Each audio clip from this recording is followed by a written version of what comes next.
नमस्कार दोस्तों। आज हम सीखेंगे कोरल ड्रॉ में शेप टूल में किसी भी शेप को हम नोड ऐड एंड डिलीट कैसे करते हैं किसी भी शेप में। तो एक्स वाई जेड ये मेरा शेप है। सबसे पहले मैं क्या करता हूँ कि मुझे पेज बॉर्डर की जरूरत नहीं है, तो उस पेज बॉर्डर को डिलीट कर देता हूँ। तो मैं अब इसमें अपना जो भी लोगो रहेगा उसमें नोड्स को ऐड करूंगा, डिलीट करूंगा। नोड्स होते क्या हैं, तो पहले इस शेप को मैं कन्वर्ट टू कर्व करूंगा। ठीक है ना। कन्वर्ट टू कर्व क्यों करूंगा, क्योंकि ये मेरा जो शेप है इसको मैं यहां से खींचूंगा। सॉरी, ये मेरा जो शेप है लूंगा, इसको सिलेक्ट करूंगा, इसको मैं खींचूंगा तो ये खींच रहा है पूरा। ठीक है। इसको यहां से कंप्रेस करूंगा तो ये पूरी इसकी बॉडी कंप्रेस हो रही है। यहां से खींचूंगा तो इतना ये पोर्शन है वो आगे पीछे हो रहा है मेरा। बट मैं चाहता हूं कि यहां से जो है वो कर्व हो जाए, यहां से जो है ये गोल में आ जाए, या मैं इसके बीच में इस पोर्शन को जैसा अपने मन से चाहूं वैसा शेप दे दूं। तो वो तब हो पाएगा जब इस लाइन को मैं, इस शेप को मैं कर्व में कन्वर्ट कर दूंगा। ये अभी जो लाइन है, ये लाइंस को मैं सिलेक्ट करता हूं, कन्वर्ट टू कर्व करता हूं, तो ये लाइन मेरी कर्व में कनेक्ट हो चुकी है, कर्व में कन्वर्ट हो चुकी है। तो अब मैं शेप टूल पे जाऊंगा। शेप टूल पे मुझे क्या ही मिलेगा कि 4 पॉइंट्स मिल जाएंगे।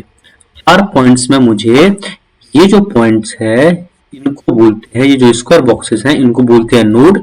ये भी एक नोड है, लेकिन ये एरो नोड है। एरो नोड क्या बताता है हमें कि ये डायरेक्शन बताता है कि इस डायरेक्शन में जो हमारा सिलेक्शन हुआ है और जो भी हम एक्टिविटीज करेंगे वो इस डायरेक्शन में करेंगे। उसका एग्जांपल मैं आपको समझाता हूं। मान लीजिए मैंने ये नोड सिलेक्ट किया। ये नोड सिलेक्ट करने के बाद मैं चाहता हूं कि एक और नोड ऐड कर दूं। ये मैंने नोड ऐड किया, तो ये जो एरो है, एरो यहां से डिटेक्ट करेगा कि मेरा शॉर्टेस्ट पाथ क्या है। तो यहां से डिटेक्ट करते हुए आएगा अपना ये नोड सिलेक्टेड था, इसके बीच में एक नोड दे देगा। अगर मैं यहां से नोड सेलेक्ट करूं, या मेरा थर्ड वाला नोड सेलेक्ट करूं और अब यहां पे एक नोड और चाहूं, तो ये डायरेक्शन एरो ये देखेगा, यहां देखेगा और यहां जाके देखेगा एरो मेरा कि ये नोड मेरा सिलेक्टेड है, तो इसके बीच में एक और नोड ऐड कर देगा। तो यहां जाता हूं, उसके बाद ये देखिए ये है मेरा ऐड नोड। मैं जूम इन करके आपको दिखा देता हूं। ये अपना ऐड नोड था। तो यहां से इसको मैं क्लिक करूंगा तो ये बीच में एक नोड आ गया है। ठीक है ना। तो ये मेरा डायरेक्शन शो करता है। ठीक है। तो ये मेरा क्या है, एक लाइन है। ठीक है। लाइन में मैं नोड ऐड करूंगा तो यहां से इस शेप को बीच से आगे पीछे ऊपर नीचे जैसा चाहूं मर्जी मैं लाइन को मूव कर सकता हूं, उसको शेप दे सकता हूं। बट मेरे पास अगर कोई सर्कल हो, मैं एक सर्कल ड्रॉ कर लेता हूं, यहां सर्कल ड्रॉ कर लेता हूं और अब इसको कन्वर्ट टू कर्व करूंगा। कन्वर्ट टू कर्व करके शेप टूल पे आऊंगा। शेप टूल के बाद कोई भी एक पॉइंट सिलेक्ट करूंगा। ठीक है ना। कोई भी एक पॉइंट सिलेक्ट करूंगा। अब मेरे पास क्या ऑप्शन है कि ये जो हैंडल्स हैं इनको टेक्निकल लैंग्वेज में बेजियर हैंडल्स बोला जाता है। बेजियर हैंडल्स जो हैं वो शेप को कंट्रोल करने के लिए यूज होते हैं। ठीक है ना।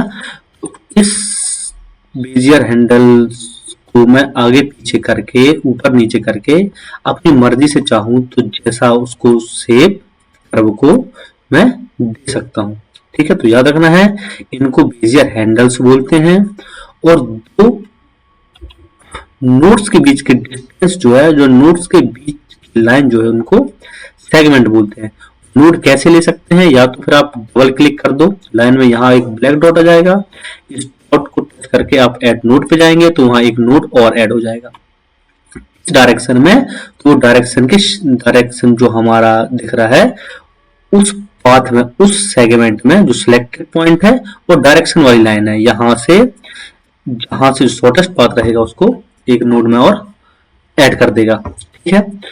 तो देखिए यहां पे मेरी डायरेक्शन ये है। ठीक है ना। यहां से मेरी डायरेक्शन ये है और मैं ये नोड जो है उसको डिलीट करना चाहता हूँ, तो मैं उसको सिलेक्ट करूंगा, ये डिलीट नोड पे जाऊंगा। डिलीट नोड में आपको जूम कर देता हूँ, ये डिलीट नोड पे अपन टच करेंगे तो ये डिलीट नोड हो जाएगा। अब मेरा जो नोड है वो यहाँ से डिलीट हो गया है। इस नोड को सिलेक्ट करूंगा, डिलीट नोड करूंगा तो ये नोड मेरा डिलीट हो जाएगा। ठीक है ना, तो ये काम करता है अपना। कन्वर्ट टू कर्व कर दूंगा तो ये बेजियर हैंडल्स मेरे यहाँ पे आ जाएंगे। ठीक है ना, इस नोड पे आ जाएंगे। इतनी समझ में आती है कि हमारे किस एंगल में एंड किस डायरेक्शन में नोड हम ऐड करते हैं और बेजियर हैंडल्स कहाँ आते हैं। अब मान के चलिए मैंने ये नोड सिलेक्ट किया, इसको कन्वर्ट टू कर्व करूंगा, इसको अगर कन्वर्ट टू कर्व करूंगा तो मेरे बेजियर हैंडल्स कहाँ पे आएंगे। तो बेजियर हैंडल्स मैं यहाँ पे टच कर रहा हूँ, ये लाइन जो ये डिटेक्ट करेगा, यहाँ पे बेजियर हैंडल्स प्रोवाइड कर देगा। ठीक है, यहाँ पे इस लाइन में बेजियर हैंडल्स प्रोवाइड कर दिया है। ठीक है ना, तो ये समझ में आया है कि नोड्स क्या होते हैं हमारे, बेजियर हैंडल्स क्या होते हैं और बेजियर हैंडल्स काम कैसे करते हैं। Thank you.